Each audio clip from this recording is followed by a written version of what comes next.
At long last, eyebrows are being recognised for the very important part they play in the overall look of an eye makeup, in fact a complete face makeup. But unfortunately, a lot of the methods that are being used at the moment are making the eyebrows in many cases look quite comical. So I thought I'd go through with you some basic fundamental tips on how to manage eyebrow shaping when you're doing it for yourself. The first thing to do before you ever start to work on your eyebrows is to cleanse them thoroughly. Now, a lot of people think there won't be a lot of dirt or makeup around the brow, but you really do need to clean whatever is there away using a product like the Love Your Skin Cleansing Water that will clear everything but not leave the area greasy. Because if the area is greasy, then things like tweezers or if you're waxing won't actually stick to the hairs. So a water that's completely oil-free, take it all the way through the brows and the surrounding skin, because if you've left that sort of makeup on there, then when you tweezer, the makeup will get into the follicle and you're likely to get spots, small little bumps along the hairline. So let's just take this over the brow, through the brow, so they're nicely cleansed everywhere you're going to work, and make sure they're thoroughly clean. There we go. So once they're clean, we're then going to establish what is the correct shape for the face. Now that can be quite tricky because you're given the eyebrows you've got, and there's not a great deal you can do without taking them all out completely and just penciling something on, which they actually used to do in previous generations. But if we just brush through the natural brow, comb it into place to see what you've been given in the first place.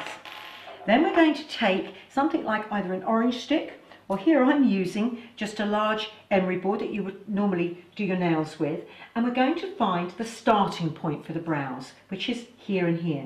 Now, when the brows grow and they fill in the centre here, you'll notice if you ever look at somebody with hairs across here, that they often look as though they're frowning because it pulls the brows together.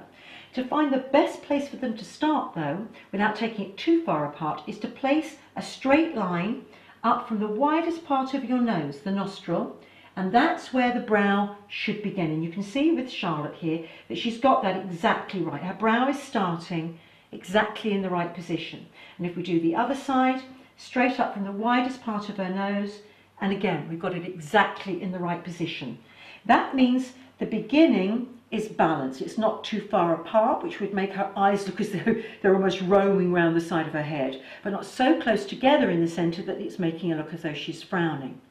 So that's the start point. What about the end point? Again, take your straight line, but now we're going to take it from the corner of the mouth, through the corner of the eye, and that's where the brow should finish. Now your hairs might naturally come to there. They might go beyond that point. If they're beyond that point, you can take them away, all of them away. Very often we'll have hairs that go from this point across and join in the hairline, and you can safely remove all of those. But from the corner of your mouth through the corner of the eye to there gives you the finishing point that gives you a balanced frame to the eye, so that it looks like a picture frame around your eye. Now, what do we then take out? Well, the shape of the eyebrow and where in fact you have an arch within the eyebrow will very much be dictated by your natural brow, and you might see a natural arch there as Charlotte has here, where it lifts slightly and then dips down. And all you're going to be doing is looking at the bulk of the brow and deciding, do you want thinner brows or slightly thicker brows? That's your personal preference. Charlotte tends to like hers fairly thick. So at the beginning here, all we're doing is tidying up every hair that isn't actually part of the main shape that you see when you look from a distance. So we would take away all the surplus hairs underneath here, but at the same time we want to emphasize her arch there, and we would gradually take away hairs from there and all the way underneath. Now, if you're tweezering yourself, there are many variations of tweezers on the market. Just find those you're comfortable with and give you the pinch that you like. Some of them are flat, some are angled, some are very pointed, but that's purely personal preference. If you find it painful to remove the hairs, I'd suggest you do it after you've had a shower or a hot bath, because then the follicle holding the hair is more relaxed.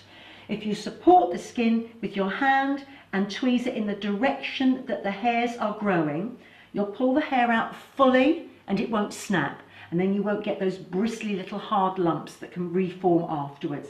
So pull out in the direction of growth.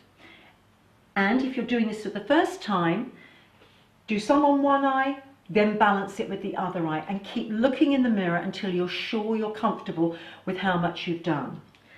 Some brands now are starting to take hairs away from above the hairline. I'd avoid that because this shadow here gives you shape and contour from your forehead. So only take out particularly dark hairs from above, do your shaping from underneath.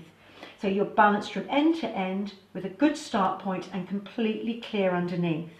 Then, if you have any gaps, if the colour isn't even, say you're not a nice darker colour like Charlotte, or say your eyebrows aren't actually naturally long enough, add in some colour using either a pencil or a brow brush with colour. There are very many variations on the market. I tend to prefer a nice sharp pencil because what you can create with that pencil is almost the same feather-like motions of a natural hair. Add that in and then always go back through with your brush to soften the final effect, making the perfect eyebrow.